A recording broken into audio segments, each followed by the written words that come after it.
issue 4 is good for the politicians. You can see why they think it's common sense. If you're a politician, you get all that, it is common sense.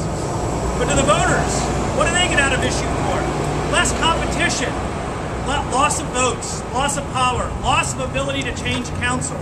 Issue 4 is bad for the people. It's nonsense. You know, to make the system work better, we just have to expect more from our council members. We have to expect more from them, not take more from the voters, which is what issue 4 does. In essence, the proponents of issue 4 are saying, here's why you need to vote yes, voters. You're sick of council. You hate council.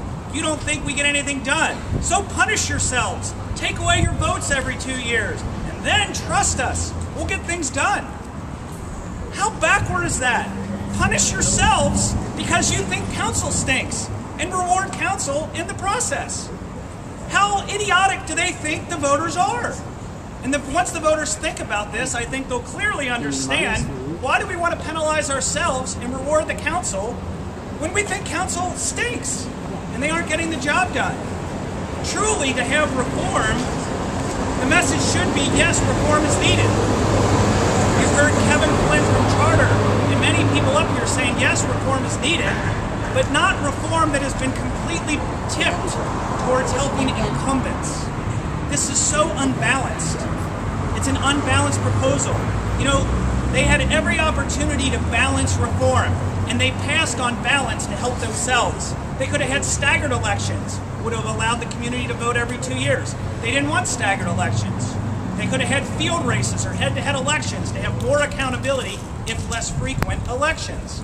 They chose not to do that. They could have had a recall provision, which most U.S. cities with 4-year terms have. They chose not to do that.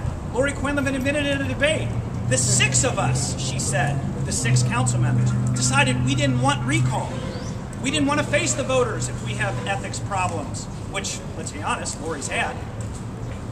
They didn't want it. She admits that right out of the bat. So in every case when she says, we want 4-year terms, right, they want it in the way that benefits them the most.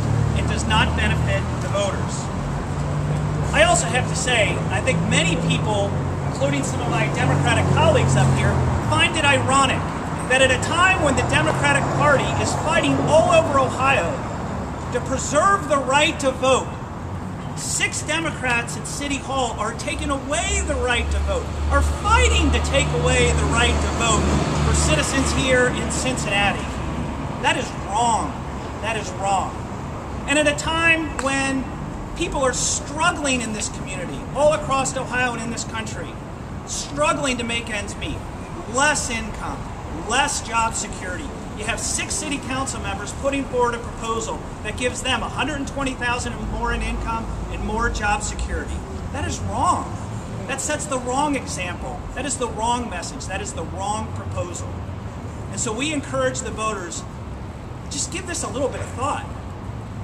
And we know that when they think it through, they'll vote no, and we urge them to tell their friends, tell their neighbors, their family members to vote no on issue 4.